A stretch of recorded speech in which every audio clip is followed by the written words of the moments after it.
Welcome. Hello, hello, hello, and welcome in. Welcome to another week of CLCI Live. We're here every Wednesday. Well, not every Wednesday, every other Wednesday at 3 o'clock. Yep. Uh, and my cat is already coming in to try to take over. Great. So I'm gonna, as I get this cat wrangled, I'm gonna remind everybody to make sure that you like and subscribe to our channel here on YouTube and share this if you find it helpful. We appreciate it. We appreciate your support, and that is the best way to show us that you are finding these videos useful. Um, and now I'm going to introduce Jen, who is one of our mentor coaches and is going to be sharing today's topic with us, which is the art of being a coach. Yes. So it's funny. I was thinking we probably need to describe what we mean by being before we get started. Maybe we even need to describe what we mean by the word art.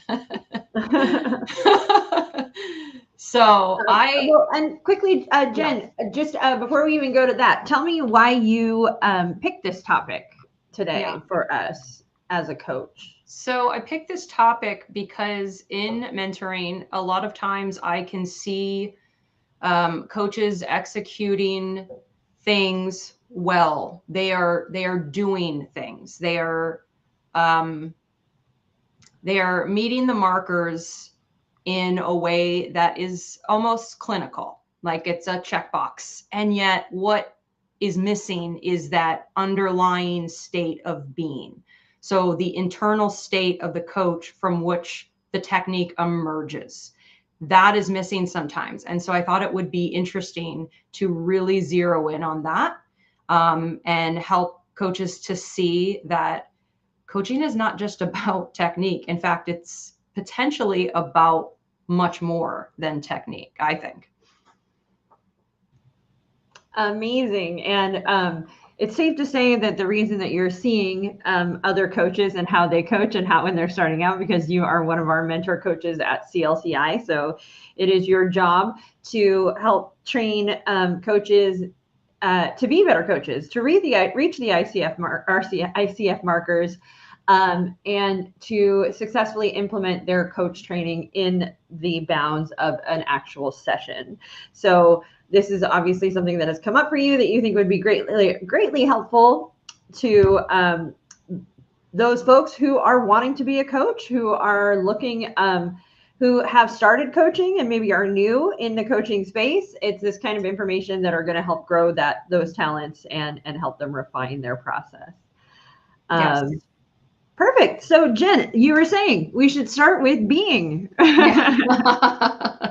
Yeah. So what do I mean when I say being? I said it a little bit in the beginning there. So I'm thinking of it as the internal state from which our actions emerge, the quality of presence or values behind the technique. So doing is asking questions, reflecting, summarizing, using perspective, challenging questions, techniques, that type of thing. Anybody can do that. But being is more of embodying.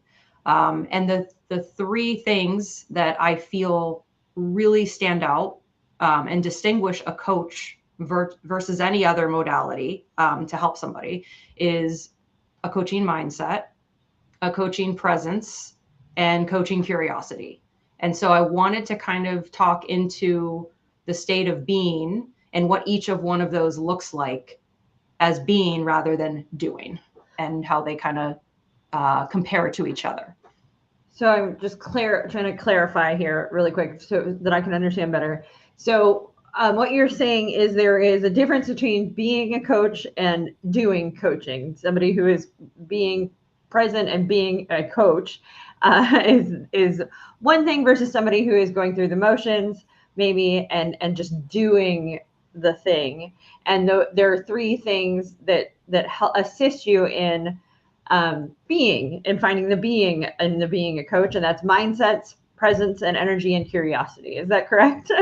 Yeah, absolutely. So a coach can be technically doing all the right things, but they can still not be effective in the way where their state of being is communicating something opposite of what they're doing. So the way they're asking their question, their tone, the energy from which they're asking from, that type of thing, they might be sending a signal to their client that they feel like, I need to help you, or I know better than you, or I know more than you, or we really need to solve this. They might be communicating that from their state of being. And so the difference is that coach can be doing the right things, but not necessarily be in that presence, in that state of being that really distinguishes a coach from any other modality. Amazing. Okay. So from here, where do you think is the next best place for us to go? So I think it's best to start with mindset, because mindset is the foundation. So I see it as it's the foundation for every human interaction you have, but specifically, it is the foundation for every coaching interaction you have. So, what do you believe about the person in front of you? How do you perceive that person is going to make an impact? Do you believe that they're capable? Do you believe that they're creative, resourceful, and whole? That would be the ICF mindset. Do you believe that they need help? Do you believe that they need solutions? Do you believe that they need your expertise? It's about what is your starting point for how you're meeting that client? Can you go back really quick and explain? So the first thing you said was ICF expects us to believe what about our clients? So the ICF mindset is that every client is capable, creative, resourceful, and whole. Capable, creative, resourceful, and whole. And that is what ICF teaches us we should believe about our clients. Is that correct? Yes. The foundation is that the client has their inner wisdom. The client has access to their own answers. And it is our job as a coach to help them access it. So I am sure that not every coach goes into their session believing all four of those things, right? Is that, I mean, I would imagine not. I would imagine that before you go through an ICF training program, that you would have never, well, maybe not never, but you have likely not met someone in that capacity where you are purposefully choosing that foundational mindset.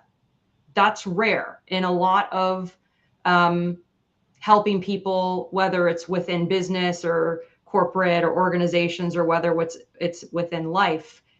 There's a lot of meeting somebody with this power dynamic where you have a leg up, essentially. You're here and they're here, and maybe you're going to help bring them here, or maybe you're just going to give them your feedback or your advice. And coaching is you're meeting them as a partner, you're meeting them as an equal.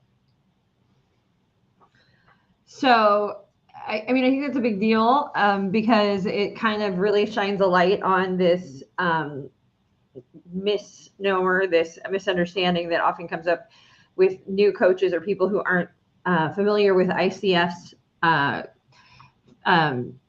core competencies when it comes to coaching, in that they think that as a coach, you need to come into the room with answers. You need to come into the room because your client needs you to have answers to their problems, or to be able to guide them through particular situations, or advise them, or assist them, or help them, or insert other verb there.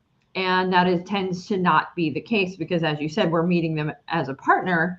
And when we meet them as a partner, it's that we believe that they're capable, they can do it with who they are and what they have coming into the room that day. Exactly. So two coaches can hear the same problem, And an ICF trained coach is likely going to respond different than a non-ICF trained coach or a non-trained coach. So the problem, the first coach is going to hear a person who needs answers, that needs help, that needs solutions, that needs their advice. That's the untrained or the non-ICF trained coach. The ICF trained coach is going to hear a capable person who needs space to discover their own answers.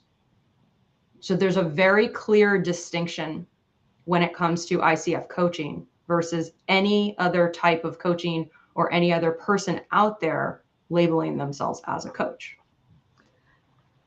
I think that was beautifully said. That was beautifully the second part there, that the client is somebody who comes in capable and needs the space to discover the answers. It's not that they don't have them or aren't capable of finding them on their own.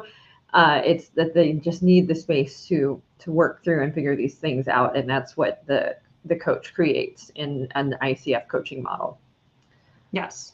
So based on the mindset of the coach, the conversation is going to unfold very differently. So take, for example, the client says, I don't know what to do. So one coach is going to immediately start problem solving. Okay, well, what have you tried in the past? Okay, what has worked for you? What doesn't work for you? What can you do? The other is going to explore. They're going to become curious about what's making this difficult for the client.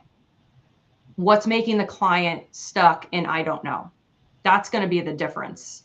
So will you trust your client's wisdom or will you rely on your own?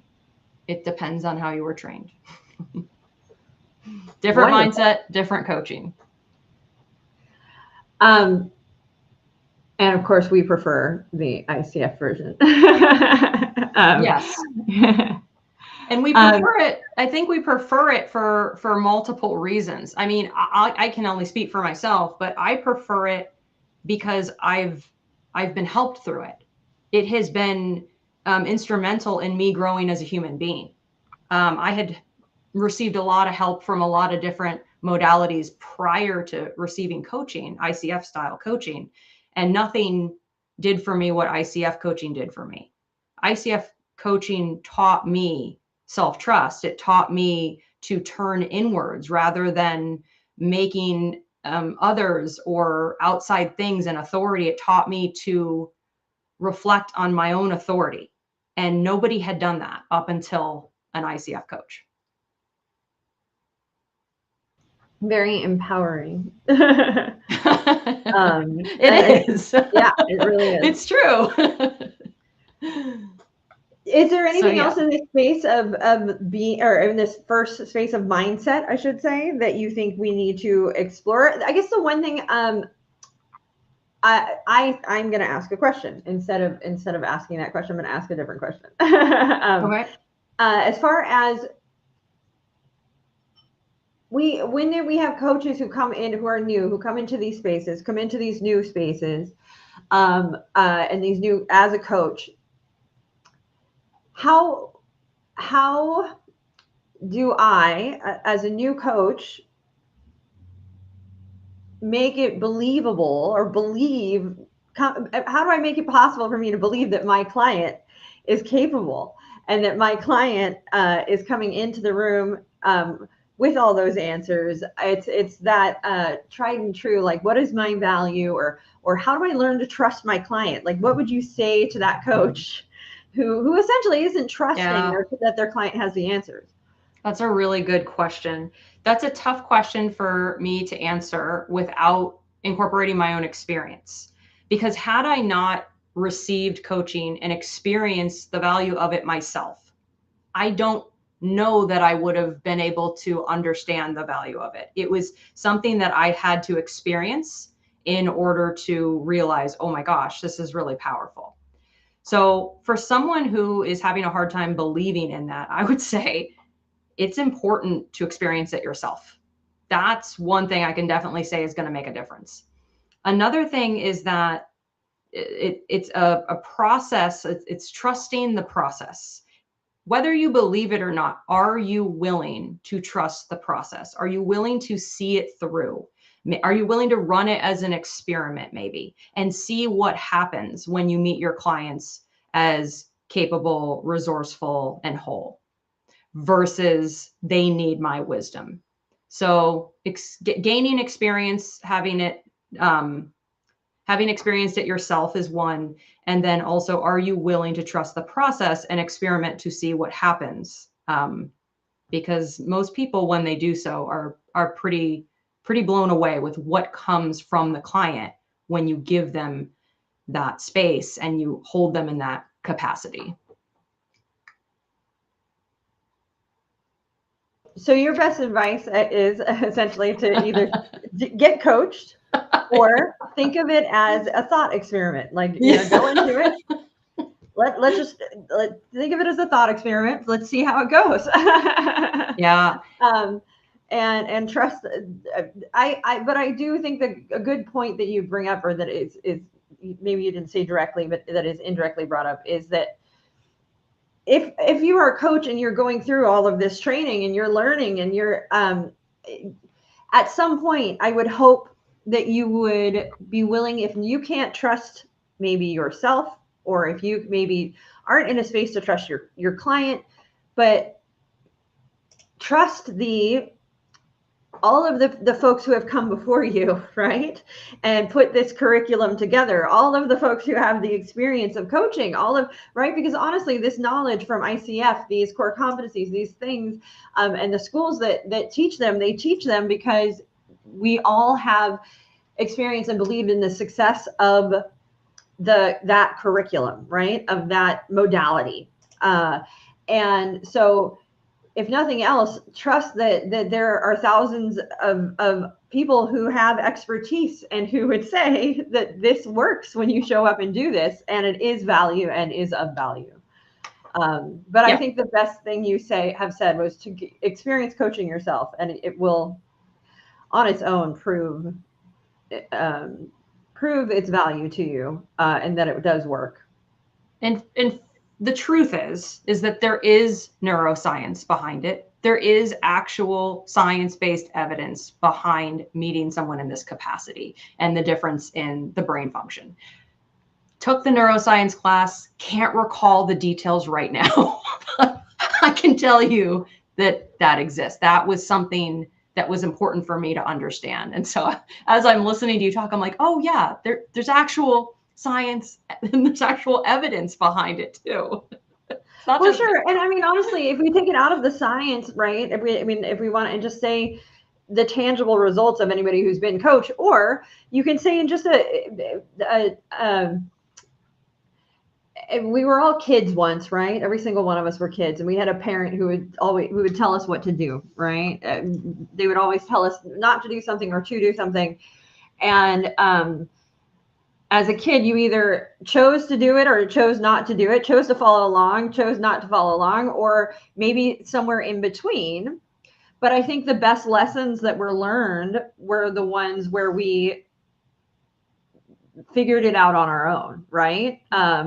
It's a little bit of a gruesome or a painful, but like, I mean, if we think about, the one time we maybe put ourselves in a dangerous situation, we touched something hot in the kitchen, and we didn't realize, we learned that lesson very quick because we go out and we do it, and it's our own experiment, right? And we have our own life living. And I think what's funny is, as I'd gotten older, and I know now it's part of my ADHD as well, is that when somebody would tell me to go left, I'd be like, well, but I want to go right. So like, I always had this rebellion in me, that it's gotten much better now, but it was definitely a thing where, like, I didn't want to be told what to do, and it would grate me. And so going into situations that are not in a coaching modality, or ending up in a coaching situation where I am being told what to do, the same thing happens for me. It immediately doesn't feel like my authentic choice. It feels like something that's being forced on me. and it rubs me the wrong way. And so that's one of the reasons I think I'm so drawn to this modality and this kind of coaching, because, or, this ICF coaching, because it allows me, that doesn't come up for me, that rebellion in me, that thing doesn't, because I'm having to discover and figure it out on my own, in my own way. And that's where it really lands nicely for me. So I'm the same way. I don't like being told what to do, and I'm always typically rebellious against advice. So no, like if I'm walking in to do a chore and I'm going to do it, and I know I'm going to do it, and then the moment Anthony, like, he'll tell me like 5 minutes before I go to do it, and then I'm like, well, now I don't want to do it. I was just going to do it, but now that you've told me, I have no desire to do it anymore. I don't now it feels like I am just complying. Right. And so it's a fine line.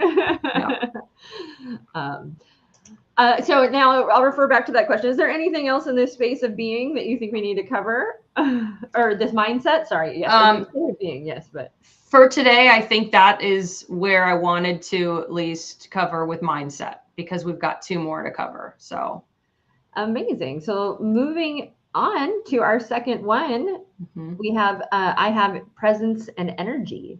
Yes. And I'll hand it over. So presence, I think of it as energy. I don't know if everybody does. I wanted to include that word for those it resonates for. For some people, it doesn't, and that's fine. Presence is presence. But I think of it as, it's like a check-in with myself. How do I feel in my body? What is my physical state of being coming into a coaching session? What is the energy that I'm stepping into the session with? That is going to directly dictate how I'm able to show up. So what I ask myself is, if I check in and I don't feel great in my body, or I feel tension, or I feel anything, what do I need to do in order for me to feel what I want to feel in order to be fully present? So for me, it's like shaking, kind of loosening up. It might just be a little bit of breathing. It might just be, I don't know, sometimes things like this, just like, and some people might think of it too as like nervous system regulation. I think that's valid to consider it that way. What do you need to do to be in a physical state of being in order for you to be fully present? So what will help you to feel that is what I come into session asking. Had I not done that, I'm coming into session probably pretty dysregulated, pretty uncentered. My presence is not going to be what it could be without taking that moment to check in and make sure I'm in the most, like, I try to think of it as, and I've done this before where I've chosen little Post-it notes that I'll put on my screen, and I just want to feel compassionate, or I just want to feel curious, or I just want to be grounded. And that's the energy that my presence then evolves from. So, and when I say presence, I mean your ability to attune to what is in front of you. So whether that's what the client is saying or what the client is not saying, when you are fully present and you are attuned to what's in front of you, you typically don't miss much. A coach who isn't present is going to miss quite a bit. They're going to miss pausing. They're going to miss sighing or breathing. They're going to miss tone going up. They're going to miss tone going down. They're going to miss cadence, talking really fast. They're going to miss when the coach or when the client slows down. They're going to miss uncertainty. I think, maybe, I don't know, I guess. They're going to miss hesitation. Perhaps, maybe, I think, very similar. They're going to miss the emotional shifts that are happening. You may not know what they are, but when you are not fully present, you don't even see them. So I'll stop there. So quickly, yes, because that was a lot of information. It was funny because when we started, you talked about coming in and then noticing when you aren't what you where you want to be. And Yeah. luckily you got to what I was going to originally ask, which is, Okay. well, what do you want to be when you walk in the room as a coach? Like, what is this that, you've Right. told me what we don't want to be, but what do I want to be? Yeah. And what you ended up, we got to that though, towards the end, which is to be present, to be attuned. I think one of the words that you had words like compassion and everything, compassion, empathy. I think there something else there. We curious. Um, I think one of the other ones that maybe wasn't said is neutral, right? Hmm. To some degree, we want to be Yeah. fairly neutral as we come Yes. in as I a guess coach. I consider neutrality, only I can only be neutral when I'm grounded. If I'm not grounded, and I mean like settled into my body and comfortable in my body, it's difficult for me to be neutral. I tend to get in my head. I tend to feel judgment pop up more often. So yes, being neutral absolutely is coming from a grounded energy. Without that grounded energy, I don't have the ability to be neutral typically. Um, and one of the things that you had mentioned is coming in, figuring out what you need to do that. And then, of course, all of the things that we will miss when we aren't in those spaces, when we are coming from uh, non, I guess, non-neutral, non-grounded, non-present places. Yeah. We end up missing a lot. I think what one of the things that, especially if we're distracted, I know at the very beginning Yes. of this live, I was distracted. There were things I was taking care of really quick as we got going, and I was like, shoot, I need to just stop looking at the document and all these things and just listen and take it from there, right? Yeah. Which is, Yeah. um,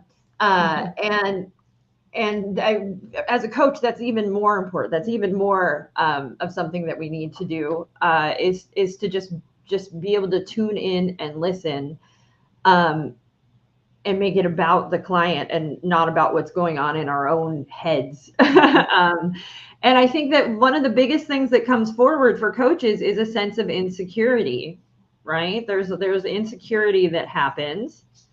Um, I think it comes up no matter what, a little bit here and there. Even now, I'll be in a coaching session, and maybe for some reason I get distracted or something happens, and I come back and I have that moment of, oh shoot, I hope I didn't miss something super important. What am I going to do? And then I have a panic moment, and then I keep it all internal, and then I reset and to go, just tune back in, just tune back in. Hmm. Um, uh, so what would you, I mean, you said a little bit about nervous system reset and things like that. Is there anything else that you would suggest to a newer coach so that they're capable of being present Yeah. in the session?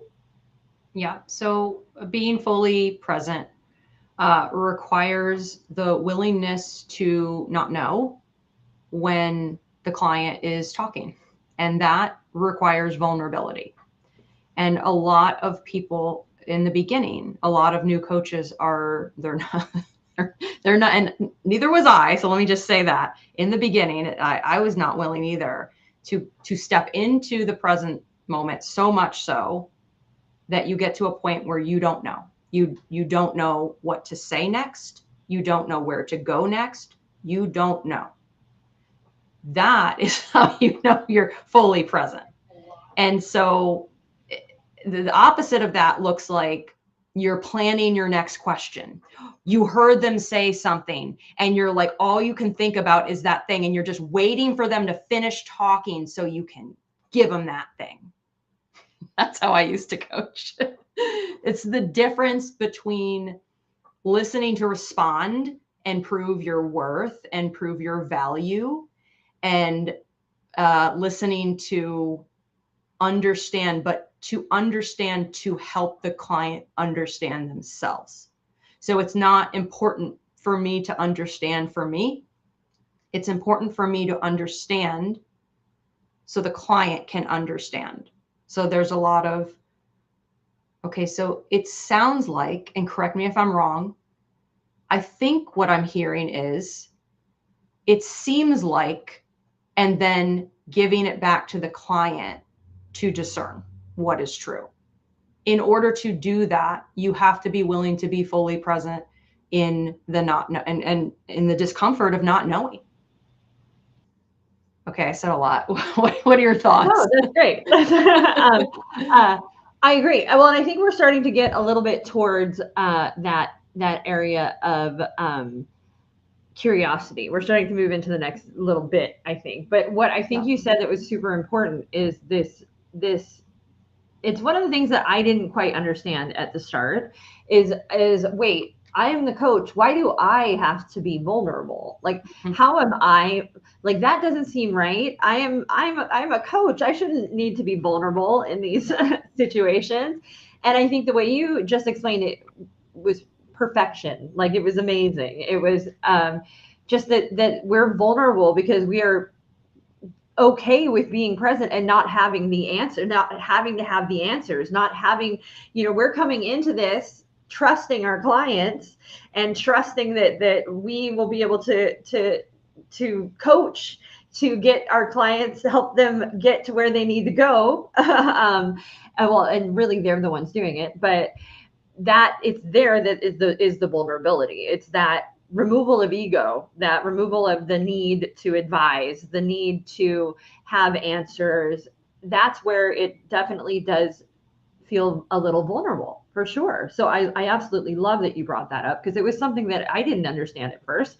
So it was like, wait, what? That seems, if I'm vulnerable, that seems selfish. That seems like I'm like, what, how is I, and now but that explanation of it is it's perfect. And It's I a love that you different it's a different vulnerability than the type of vulnerability you have as a client. There's a distinction. So it's a vulnerability with I'm a human being. I might get this wrong. I might not know, but here's what I want to offer you. What do you think about that? That's the vulnerability versus with, when you're a client, it's like, oh, I can't believe I just said that out loud, vulnerability.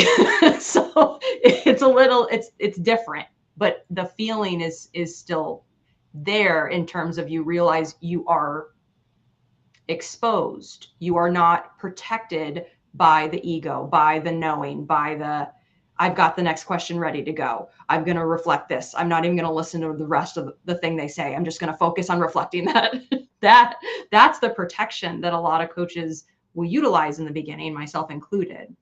But to be fully present means letting go of all that and not planning anything and just being in the moment. And the truth is that I think clients pick up. I think the client picks up on when I'm genuinely present versus when I'm planning. And if I'm planning, I'm typically rushing. And if I'm rushing, I'm going to miss those potential breakthrough or aha moments because I'm not fully present. So when you bring up this concept of planning, like it's funny because I get the desire to plan, right? Failure to plan is planning to fail. That's something my friend Justin says to me all the time. It cracks me up. But in these spaces, your planning is being able to coach, is being able to be present, is being able to use all those tools. That's the plan. If we try to come in with a plan or create a plan, that we are bringing in, we've put up guardrails, right? Like, we have created a box that now our client has to live in. Mm-hmm. And if they go outside that box that is your plan, I mean, I think it does two things. It limits your client, one, and more than two, it limits you as a coach as well. And it also is going to, again, cause friction, make things feel inorganic. You're forcing people to work in a space that may not work for them. Yes. Or maybe will only work for them for so long.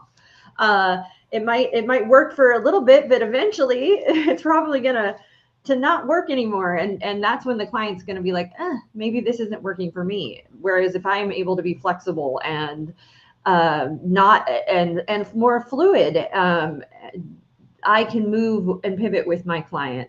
And I will tell you, the number of times that I have thought I was going to ask a question, and then the client I've forgotten it completely, Mhm. right? Mhm. Because the client has gone somewhere else and it becomes unimportant. Like if you stay with Yes. your client, that question that you might think is so important in that moment might not be important 30 seconds later. Yes. So being willing to like let go of that great question is also a skill set in and of itself. So Yes. What you're describing is what I call bookmarking. So there is a distinction between planning and bookmarking, I think, where you kind of bookmark something the same way you would if you're reading a book. And if you stay with the client, when you get to the end of the chapter, there might be a reason to check in and say, I'm not sure where to go next. There's something I noticed back there, but I'm wondering what's coming forward for you. Which direction would you like to go in? You could do that. Or what you said, Brooke, is you just kept turning the page. You just went to the next chapter with them because that's where they went. That's following their lead rather than going back and grabbing the bookmark without checking in. So yeah, absolutely. I see that Jerome has thrown up for curiosity and quality attention. So I think maybe that means we should move on to the third topic. Okay. Sounds like a plan. Yeah. So moving to Yeah. curiosity, Jen, I'll hand it Okay. back over to you.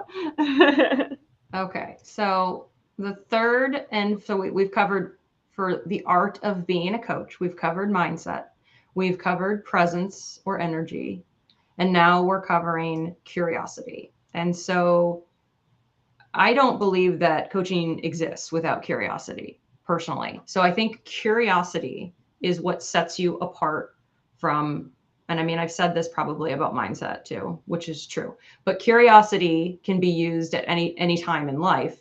And it allows you to have a coaching presence at any point in life. So an example is somebody says, I'm having an issue with my coworker. And your average person, or maybe a consultant or a manager, someone who's trying to help you, maybe even a therapist, is going to say, okay, what's the issue? Let's solve it. So that is the solutions oriented mindset, that is fixing. Whereas curiosity comes in and says, well, what's the issue? What else can you share about that? What's making that a challenge for you? When you say this, what do you mean by that? You mentioned this. I'm curious about that. What else can you share about that? What's important to you about that? So it's meeting the initial story of I'm having an issue with my coworker with depth. It's looking at it as if that initial statement, I'm having an issue with my coworker, is just the tip of the iceberg. Curiosity is going to say, what else is there? Let me look and see. Let's explore before we move into trying to solve anything. Because it's very likely that all of that curiosity is going to uncover something that the client didn't see. And when that's uncovered, they're going to be able to effortlessly plan their strategy, their solution, their next step. So, what are your thoughts on that? I mean, I love that. I think it's. I think that's. I think with the first part when you said, I can see a lot of people who would say, okay, well, I don't see the problem with Mm-hmm. that. What's the solution? Okay, you've got a problem. You have a problem with your coworker. Okay, how do we solve it? Like getting right into that solution. But I mean, I love that you brought up. However, though, when you're curious, you're not just diving right into problem solving, but you're exploring what's going on. That it does uncover a lot of other stuff, and that often creates clarity. I think so much so that a lot of times the initial problem that they come into the room with ends up not being the actual problem. It ends up being something else, which is why they haven't been able to just get to that so simple solution, right? Like everybody, I think the difference being that problem solver, the person who goes boom, boom, boom, boom, boom, is assuming that client doesn't already have the information, right? Hasn't already thought of all those solutions and is still hitting a wall against this problem. I think where the coach comes in, right? This is that they're not going to come in and assume that, right? They're going to be curious about all of these other things, because I guarantee you, if I have a problem with my coworker, I'm going to start asking myself what I should do. I'm going to start trying to create solutions, and when they're not working, and it's, if it's in a coaching situation, it's probably something that I have tried to solve several times and it's still not working. So now I'm finally getting to a point where I'm paying a third party person to assist me, right? So that's important, because our clients are probably coming in having tried a lot of the conventional solutions, and they're wondering why things aren't working. And that's where this curiosity and exploration space becomes really what I think what creates the value. What it's like, it's the meat and the pie kind Yeah. of coaching. Yeah. Yeah. So I also think curiosity is directly tied to mindset, because the mindset of curiosity is what's in the way of this capable and resourceful person figuring this out on their own. So if you have that mindset, you're going to have that curiosity. You're going to ask questions with that as your intention. That's going to drive your questions. Another one is, what might the client not be seeing or acknowledging?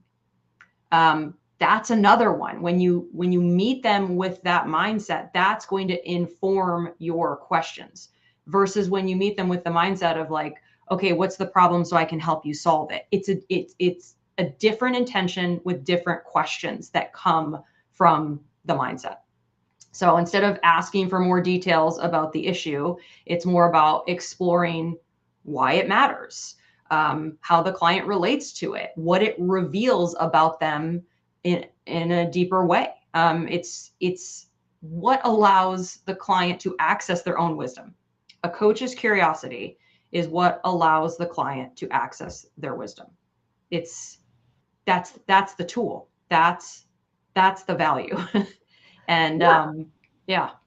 I also think that I mean that is like the major piece of curiosity. That absolutely is. But there's a lot of other nuances which we'll touch on in a second. But also I think it's important to know that, like, it's being in those curious spaces that's going to make your coaching sessions have depth. It's going to take them from surface to, I mean, like you said, the iceberg, right? It's where we're able to attach emotional relevance to things. It's where people realize why what they want is important to them, and that ends up being what helps motivate them to keep going and to keep doing it even when it's hard. And that's where this curious piece, why it is so important, because it's when we're just doing things without thinking about why, or having emotional relevance, or attaching the dots, it feels like going through the motions as a human being and as a client. But when I start to be able to attach the meaning behind my actions become so much more important, right? And so that's where this, like, the importance, and why I say it's like the meat, the and I know that's not a great metaphor for a vegan, It's but fine. it's the filling of the pie. Yeah. Yeah. No, coconuts have meat. There's meat of a That's true. coconut. That's true. Yeah. I use that. What are you talking about? I use um, I also want to, though, I think, well, you said it comes, curiosity directly ties back to mindset, and that is 1000% true, because it's the being curious that is going to let us be vulnerable. It's going to let us show up without answers, because it makes it so much easier. My job is to show up and to be curious. Like, I can do that. I am trained in doing that. I know how to do that, and I can do that well. And that allows me to like let go of so much ego. Um, if it's just me watching my client, listening to my client, hearing for things my client is saying, and being curious about them and genuinely curious about them, that, but for their sake, of course, that it allows me to show up with the right presence, with the right mindset, with all of that, right? It's all, the curiosity is for me what binds it all together, um, in Yeah. many ways. Yeah. So Absolutely. So if you show up, like you said, with the coaching mindset, you show up with the coaching presence or energy, and you show up with the coaching curiosity, that is the recipe of being a coach. That's how you embody a coach. That's the art of being a coach. and it is an art, right? It's, I mean, it's one of those, I mean, I feel like it is. I'm a It's an whole different human being when I'm coaching versus when I'm not coaching. same, very much same. It is an art because it's unique to the coach. There's no one that coaches like anybody else. Everyone has a unique way of doing things. Even coaches that I've learned from, I take little pieces, but I never take their whole style. So it is an art because it's unique to you. I love that. That's wonderful. I feel like we have covered it. I feel like we can put a bow on the box for this, Yep. unless you feel like there is more. No, Um, I feel good. I think if anyone has questions to reach out, because this is a really fun topic that we're happy to chat more about. yeah, we should make all your mentees watch this live. Yeah. Uh, and I will say that curious piece too. I use that curious piece in real life. Like it's one of those things where I remind myself, and I think it sometimes surprises people, just being curious instead of doing the normal things that I do. Justin's come up twice in this life. My friend Justin's very good at being curious. He's one of those people that sometimes you don't want to get in a conversation with because he's going to ask all of the questions, and you're going to end up just sharing everything about yourself and wonder how you got there. But he's just really a skilled master of curiosity. And it's one of those that I admire about him, because he's able to go in and just have a conversation with anybody, because he shows up and he's curious and he listens. And it is a tool that you can use elsewhere in life. And you'll be surprised how much you learn about somebody when you're willing to just sit down and be curious with them, Yep. and not make it about you, right? And just like Yes. kind of Yep. find. I mean, you don't have to coach. It's not coaching. We're not coaching them to a goal or anything. We're just asking questions and genuinely being curious about who they are and what they've got going on. So many people don't get the opportunity to share about themselves. So it's really neat when you are curious to see how much somebody will open up, especially if you get them on a topic they're excited about. Absolutely. And it's my saying that I don't know if it makes sense to anyone else, but it makes sense to me. And that is, be more curious than you are helpful is how you are most useful for your client. And I'm curious what comes up for you in hearing that, because I would love to hear what you make of that.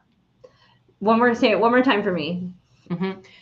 Be more curious than you are helpful. That is how you are most useful for your client. I mean, absolutely. What's funny is I think we are helpful, but Yes, it's a different way of helping, right? exactly. It's a different way of helping. It's not. It's almost like it feels like passive helping, like we're Yes. passively helping. Yes.